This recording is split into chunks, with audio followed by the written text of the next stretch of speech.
What's up, everybody? We're back today once again for another podcast, man.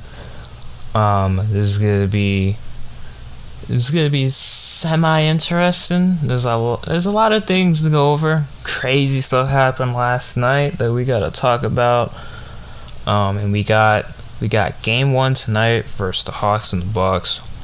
We gotta recap what happened last night and games two. Crazy finish between the Suns and the Clippers. We got a lot to talk about. We just get right into it before we start first. If you guys want to check me out on Twitter, my Twitter is Chris Simmons 03, ChrisSimmons 03, just to get that out the way. If you want to know when I'm active on Twitter or what I retweet or what I post, you can find me right there. Easy and simple. Let's get into it though. Let's just recap game two yesterday of the Suns and the Clippers. Don't know, the Suns won 104-103, and it was a really defensive game. It was very enjoyable. It was like 90s basketball where people weren't really making their 3-point shots, and it kind of had to turn to like a mid-range type game. You kind of had a little bit of defense here and there when it came to just stopping guys from just putting up tough shots. I mean, if that makes any sense, what I just said. But it was a very good defensive game on both sides of the ball. You gotta give your credit to where credit is due to one guy in particular, Cameron Payne, dropped 29 points. Now, as we all know, DeAndre Ayton got the game winner off that alley-oop pass by Jay Crowder, which was very insane to say the least, because that was technically the only play they really had. I mean, and people were questioning whether DeAndre Ayton, was worth it, drafting him over Luka, and I think it was definitely the right choice. Not just because, people might say he's better than, like Luka's better than him, but just based off their position-wise, like they got themselves a real big man for the next decade, and I'm very excited to see this Suns team. And, it really just came down to him and Cameron Payne. I mean, like, that's, like, as a Clippers, you just gotta I just feel, I get, not like sorry, but just you feel stupid for, letting a backup point guard, just who's in the role, Chris Paul, just kind of just shred you. I mean, he shot 50% from the field, 29 points, 9 assists, no turnovers in 37 minutes either. That's insane. For being a backup point guard. That was his third start of the season. That was his highest career points in an NBA game, period. And just dominated the floor. And DeAndre Ayton shot 50% again. I mean, if I believe that's his 12th game of this postseason, I believe they have played 12 games, if I am not mistaken. Yes, they have played 12 games with shooting 50% or over, which is phenomenal. He's averaging a double-double in the playoffs. He got the game-winning shot. He had, again, above 20 points and above 10 boards and won the game. And I said this on Monday. I said it, that Devin Booker and DeAndre Ayton remind me of Kobe and Shaq. And DeAndre Ayton dominated that game like Shaq would. Devin Booker struggled this game. He struggled a lot. And he shot 6 for 15, which for his standards is terrible. But it's not the matter of him shooting. It's a matter of him being a selfless teammate. the reason why DeAndre Ayton was able to get that shot off is because he took the screen. He took that screen on Batum with already it looked like a broken nose. I mean, his nose looked broken to me. That thing was crooked at the top. It just bodied the screen and it just made an amazing just play that won't show up on the stat card but will show up on film. And I think that's an amazing play. And game really, they really shouldn't even, that play should have really never even happened. Paul George, man, I feel for Paul because he missed 2 key free throws in that game. 2 key free throws. The man hasn't missed that many free throws. Missed 5 free throws. Hasn't missed that many free throws in 8 seasons. The man is a 85% free throw shooter. And he rarely misses. And in that situation, he just decided to miss 2 free throws. Which, we all know what happened. And the thing is, though, and man, Twitter was going crazy, man. Because it went from, it was like a playoff P was trending, pandemic P was trending at the same time. Because Paul George was clutch, but he also wasn't clutch. He was the reason why they got him back in the game. And he was part of the reason why they lost. All he had to do was just make 1 free throw too. It was just 1 free throw. That's all you had to do was just make 1, and he didn't capitalize on it, man. And that's the reason why, in my opinion, the Suns won that game, because it was a very close game the entire time, and stuff like that happens. Now, a big part in this game is definitely the officiating. That final 2 minutes felt like a whole hour. With the officiating going on, it felt like a whole hour. I mean, it felt long. It was, in total, I looked it up, it was about 35 minutes in real time, which is insane for just 2 minutes in an actual game, because everything was getting reviewed. And you want stuff like that to get reviewed, because it's like you don't want to mess up, but at the same time, it's like 35 minutes of real time. Like, something's not right, man. Like, something's not correct, and that, I don't know. I feel like, like the review time should be a little bit shorter, but at the same time, you also want to get the call right.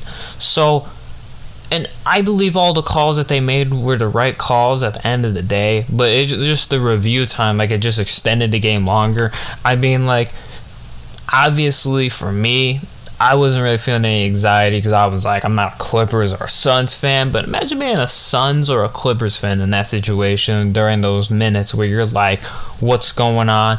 Like, what's happening? Like, is my team about to win or lose? Like, this call might decide some things right here. So, I mean, that was definitely giving people some anxiety. I was just excited to see a great game. I mean, that's really all it is, for the matter of fact. But that's just the matter of the topic for the day or for that game is just how the officiating went, because they went right off the bat with the officiating. Gave a tech to Jay Crowder, and I believe gave a tech to Marcus Morris, if I'm not mistaken. And that set the tone for the officiating. So you already knew how the game was gonna go, but the long replays and the long reviews on things, like, there's a whole bunch of stuff going on, like people on the final play not the right players not being in the right spots, just a whole bunch of this before the game even ended. So it was definitely something, but I will say, though, that it was a very awesome game. The Valley alley-oop was definitely crazy, and Monty Williams is a genius. He's an absolute genius for calling that play, and they would have never had to call that play if there was no review. So, I mean, hey, you just gotta give it up for that. That was some crazy stuff that was going on right there. So props to the Suns. And game 3 is Thursday, I believe, and let's just hope it's another good game. And the Clippers are down 0-2 again, so we'll see what happens against this talented Suns team. And I can't wait for game 3 of this series. Transitioning over to game 1 tonight between the Hawks and the Bucks. Trae Young versus Giannis. I mean, let's go. Let's get it. This is a matchup that no one thought we would see, but we're getting it, and I'm very excited. This is gonna be a very interesting series. I feel like the main question though is who has more pressure on them to win this series? Would it be Giannis or be Trae Young? My answer is going to be Giannis, because he's a 2-time MVP. He's never been to the finals. This is his best opportunity to get to the finals with the best team he's got to get to the finals against the Hawks, which the Hawks are no slouch, clearly, but the Bucks should easily take care of the Hawks. When I mean easily, I mean playing defense. You know, they got the size.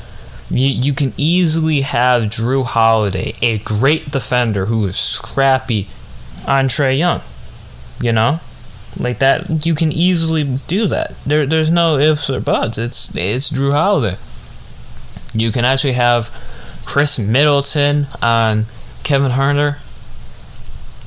You can have Giannis like on John Collins. You know, like it's or PJ Tucker on John Collins. I mean, there's more versatility for the Bucks that you can do on defense, that people can actually play like their actual roles instead of switching it up because of the size Trae Young is. That's one thing that the Bucks have advantage to, is that they are very versatile on defense and they can have different guys play on him at the same time. And you can have different guys, guarding different guys. I mean, the size just works out in this series for the Bucks. That's why I think they'll have no problem with the Hawks. But the Hawks ain't no slouch. I mean, it will definitely be a close game. Like, I'm definitely not saying it's gonna be a blowout, but I'm definitely saying it's gonna be a close game. What needs to happen though is Trae Young needs to take over these games, like he did in the Philly series. He needs to take over these games. He can't be having these games where he's shooting. The game 7, he shot 5 for 21. Yeah, he did about 22 points, but 5 for 21. For his standards, that's terrible. So how could the Bucks stop that? Well, they could give him different looks. Clearly and obviously, they give him different looks. But with different looks, you could actually put Jrue Holiday on someone else and put PJ Tucker on him. Now that all depends on how fast PJ Tucker is, because Trae Young can get to the hoop pretty quick. He's a small guy, very, very good endurance, agility, can really just turn on the jets, go to the paint when it's fourth quarter crunch time and everybody's at 37 minutes. He can do that. So it just matters about, if you want to give him different looks, will you trust other guys like PJ Tucker? Because you won't need to put Giannis on Trae Young, because Giannis is already going to need to guard like John Collins. But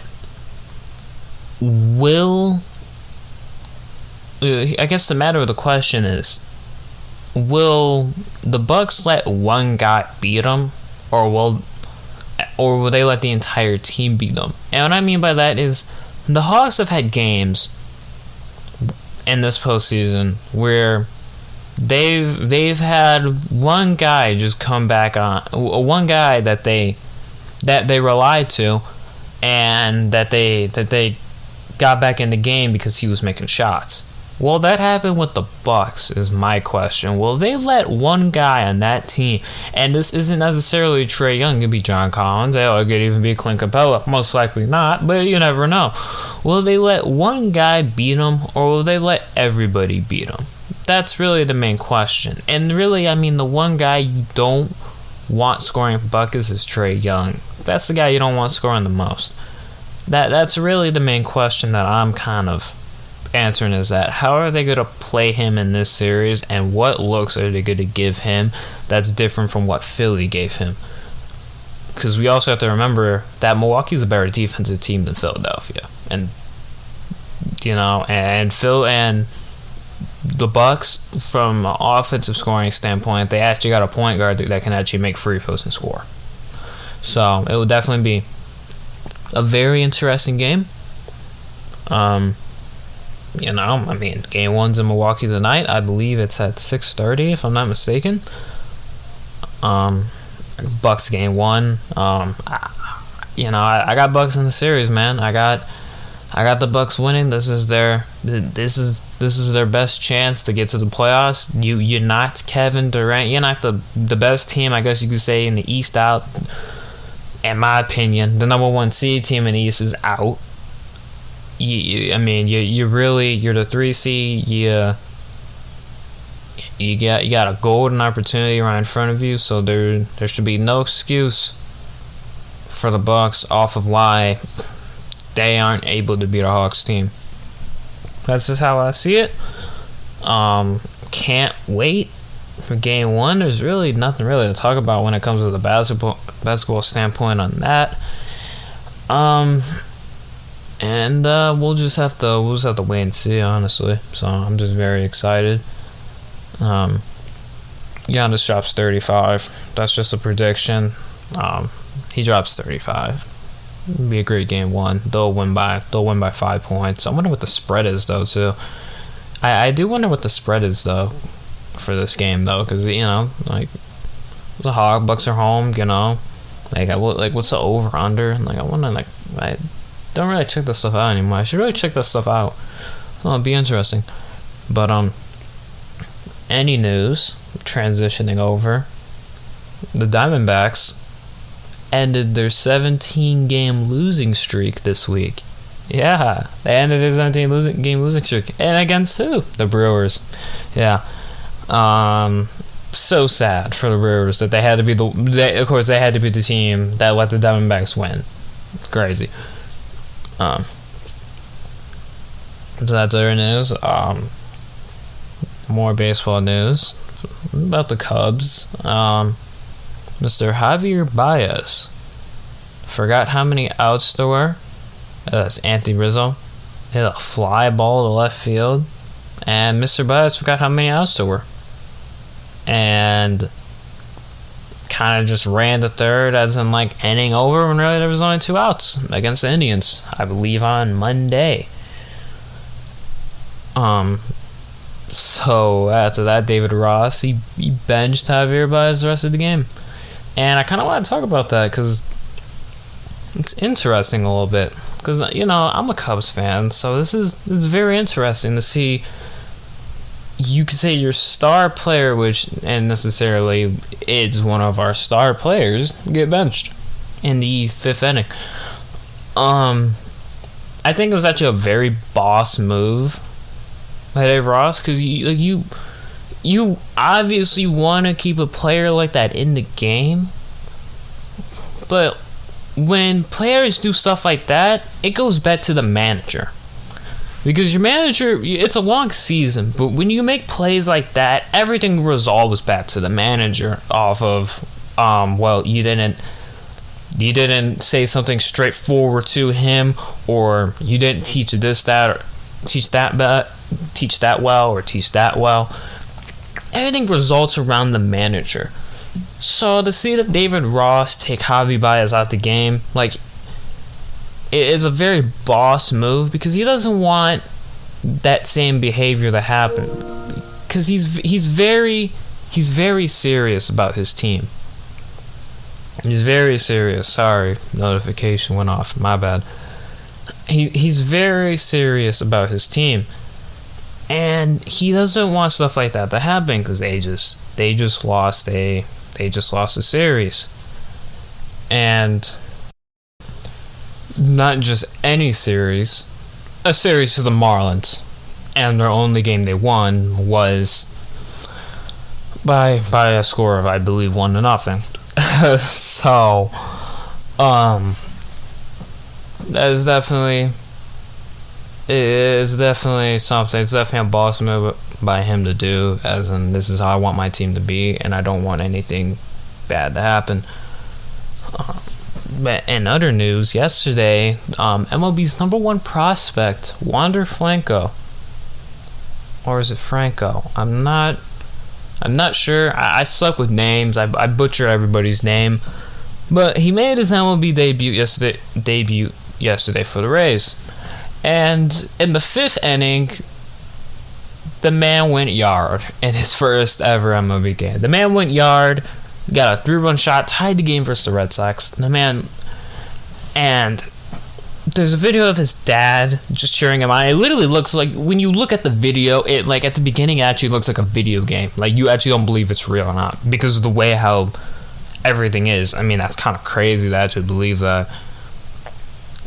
So it was very exciting. It was a very wholesome moment to see his dad just very excited that he hit that bomb. That was a bomb. That was a missile. He pimped that thing. That was an absolute cannon. But it was very excited to see. And I believe, if I'm not mistaken, that was his first career hit was the bomb, if I'm not mistaken. Or I'm not sure if he had another hit early in that game, but he had his first career home run. That's really all that matters. And that's very, as a parent, that would be very, very exciting to see your son hit that out. And that was definitely something good to see. Even though the Rays lost that game 9-5, still really cool to see Wander and MLB's number one prospect show up and show out in that game, and hopefully he lives up to the hype. I heard Yankees fans are having a blast. They're having a party over him being called up and hitting that bomb right away off the Red Sox. I heard they're having a good party in the Bronx right now, so that's it's definitely going to be something exciting. And I think one team, when it comes to baseball, I feel like one team that obviously, well, a team that gets a lot of hate, it's the Yankees. I mean, we all hate the Yankees. I mean, like, that's normal. That's normal. But I think one team that's really showing out this season, I gotta say, it would, would be the White Sox. Yeah, it'd be the White Sox. They're in first place, and what it looks like, they're gonna have to win the division. Not just because of, they're playing in a tough division, but they're playing in a tough league. There's teams. The Red Sox are 44-29. The Rays are 43-31. The Yankees are 38-34. The Blue Jays are kind of right behind them, 36-35. I mean, they're alright. The Astros are 45-28. The A's are 45-30. And I don't really have to think about the Mariners because they had that one year where they were right there, and then they had like a 10-game losing streak and choked.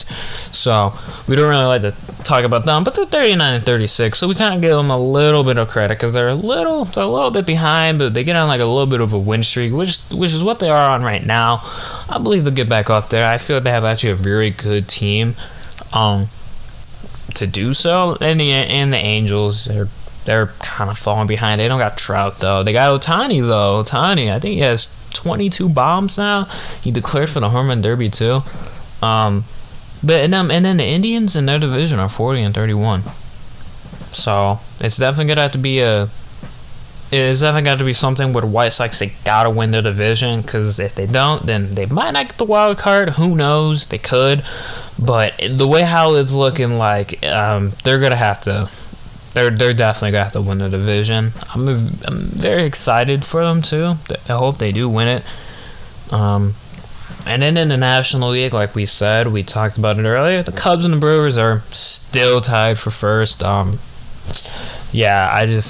don't know. The Cardinals are falling behind, and the Reds are kind of jumping up a little bit. They started the season slow, but now they're going up a little bit.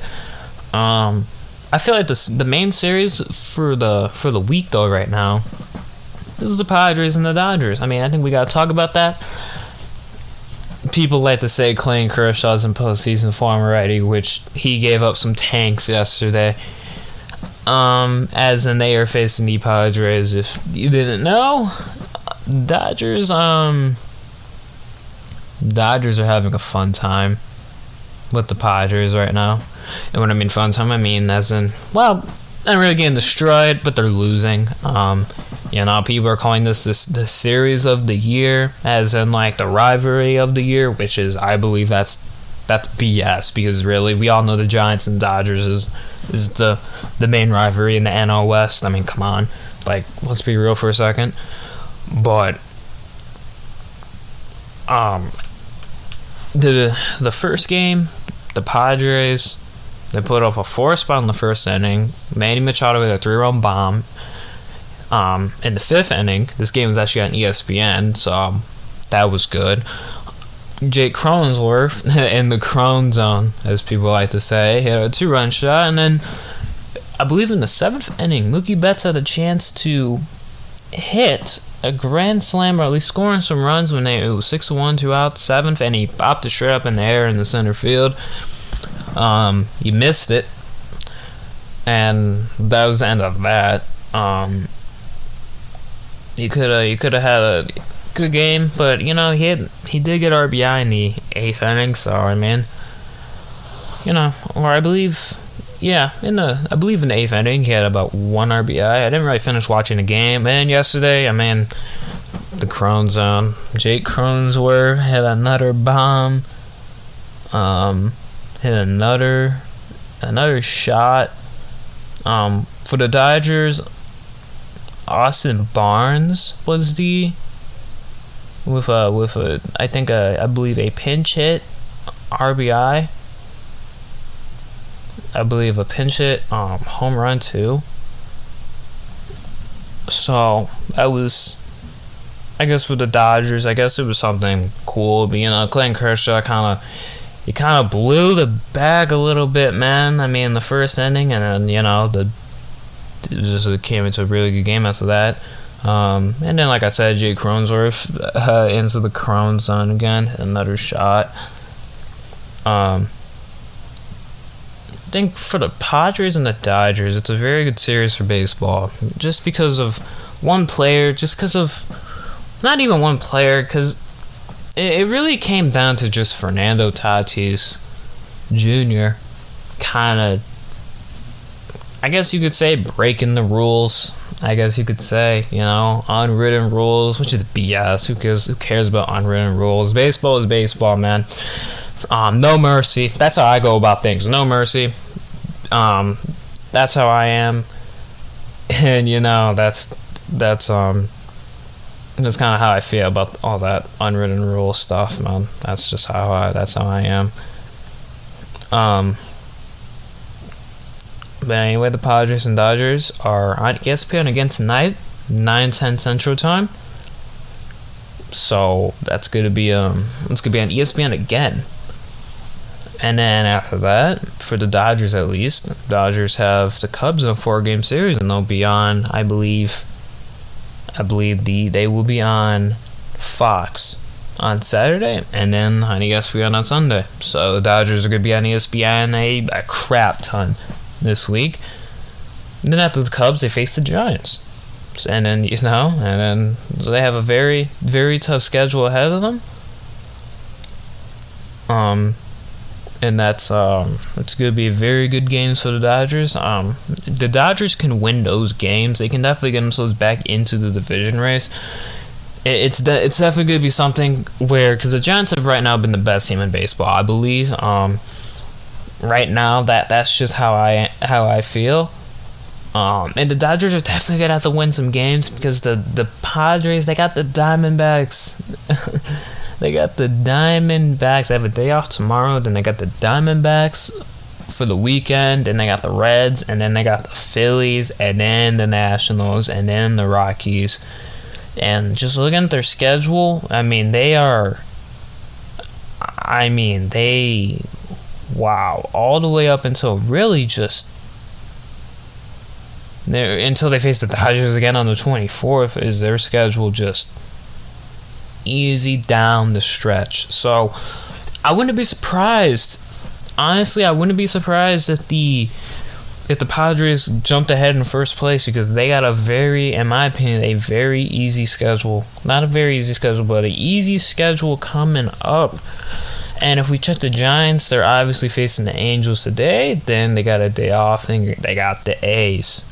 And obviously they got the Giants, or not the Giants, I'm sorry, the Dodgers, we know. And then they got the Diamondbacks and the Cardinals, and then they got the Nationals too. I mean, they got the Cardinals again, then, they face the Dodgers, and then, so through, it looks like July, they're facing the Dodgers a whole lot through July, and then starting in August, their schedule gets a little bit easier, and then a little bit harder. So we'll definitely see by the end of July where they're at. But I definitely believe that the Padres will be in first place pretty soon. I believe they'll be in first place again. They have a very easy schedule coming up, so we definitely got to keep an eye out on that division. I really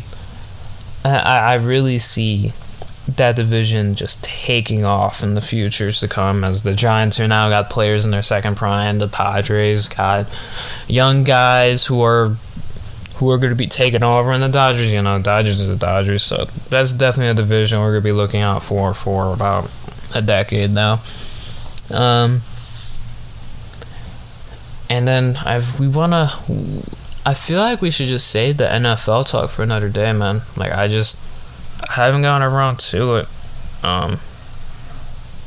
There's really a lot I want to talk about, man. We might have to save the NFL talk for maybe another week, man. I mean, we might have to save it for another week. I don't really like talking about things like everything is just like one podcast. We gotta say some stuff, man. We gotta milk some stuff, I mean, but anyway, man, for baseball, here are my predictions, though, for division winners. I mean, each division, I believe the Rays will win the AL East, the White Sox will win the Central, and the Astros will win the NL West. Yeah, bang, bang, whatever. The wild cards will be, in my opinion, the Red Sox and the Athletics. And the NL, I believe the Mets will get the NL East, the Cubs will get the NL Central, and the Giants, the Giants will get the NL West. And the two wildcard teams are the Dodgers and the Padres. I made that prediction earlier. Well, actually, no, not earlier in the season. I had the Dodgers winning the NL West. I had the Giants edging in third place. Not doing this good, and, But anyway, that's my predictions for right now. And let's just see what happens, man. I mean, I'm very excited to start talking about baseball, man, because it's a very underrated topic. People don't really like to hear or talk about. And for me, if I can just talk about it in the best way to make it entertaining without making it sound boring, then I think I'm doing a good job. So anyway, that would be it for today. I will see you guys.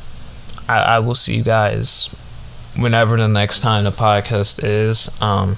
Most likely it'll be tomorrow, though. So I'll see you guys. I'll see you guys tomorrow, and hope you guys have a good rest of your day. Peace.